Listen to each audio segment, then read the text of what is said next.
Hi, I'm Dr. Bertice Berry, and I need to tell you a story. When I was in my last year of high school and I had announced that I had gotten accepted to college, one of my teachers, he wasn't a favorite, he wasn't someone I respected. I didn't even find automatic joy in his class. But he said to me, "You got in?" And I said, "Yeah." And he said, "Well, you shouldn't unpack because if by some luck of the draw you got into college, they made a mistake, so you shouldn't unpack. They'll be sending you home within 6 months." What kind of thing is that to say to a young person excited to go to college? I don't know what misery he had in his life, but I decided that he wasn't handing it off to me.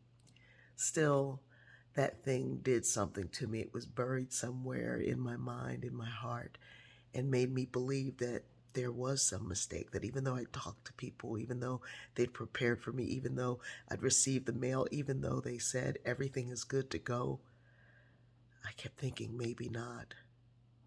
The whole plane ride from Philadelphia down to Jacksonville, Florida, I prayed, please let my name be on the list.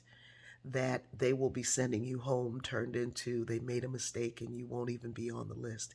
And I had created this thing in my head that was larger than life, that when I got there, I would be embarrassed and told that I wasn't supposed to be there at all. My whole flight, I prayed, let my name be on the list. Let my name be on the list.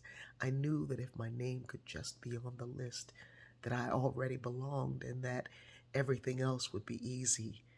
That I had worked hard cleaning banks and houses and did as best as I could my last several years of school. I had worked hard in a family that was going through all kinds of hardships, and going to college was going to be the easy thing because everything else had been so hard. Let my name be on the list. That would be the job, that my name would be on the list.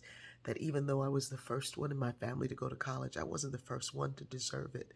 So I would take all of my ancestors with me, and they would sit with me in class and they'd whisper answers in my ears to things that they had witnessed themselves. Just let my name be on the list. When I landed, there was a sign that said Jacksonville University, and I joined that sign, but there was no list of names. I walked over with all the other people.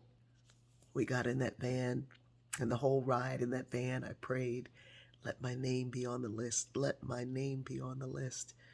We got out of the van, and there were queues for that were divided by alphabet, and there was a line A, B, and I got in that line. And when I got up to the front of the line, the young woman asked my name, and I said my name, and she looked and she said, "There it is, Beatrice Berry."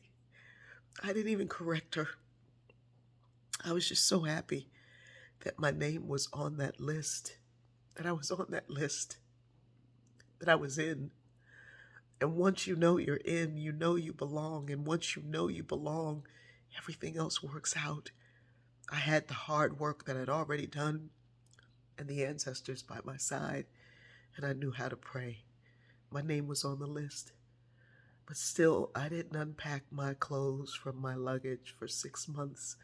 My roommate kept saying, "Why are your clothes still in your luggage?" And I said, "Well, I just don't know if it'll work out." She said, "What are you talking about? You're having a ball." It's something that somebody can bury something in your subconscious enough to make you disbelieve the thing that you've been praying and believing. But once I got past those 6 months, whoo, I knew that not only had he lied, but there had been so many lies told about me and those who look and act and sound and come from places like I do. Babies, our name is already on the list, and all you have to do is show up. Once you're inside, all the hard work that you've done before will surpass anything that anybody can say or do to keep you out. You belong because we all do. We truly do. I love you.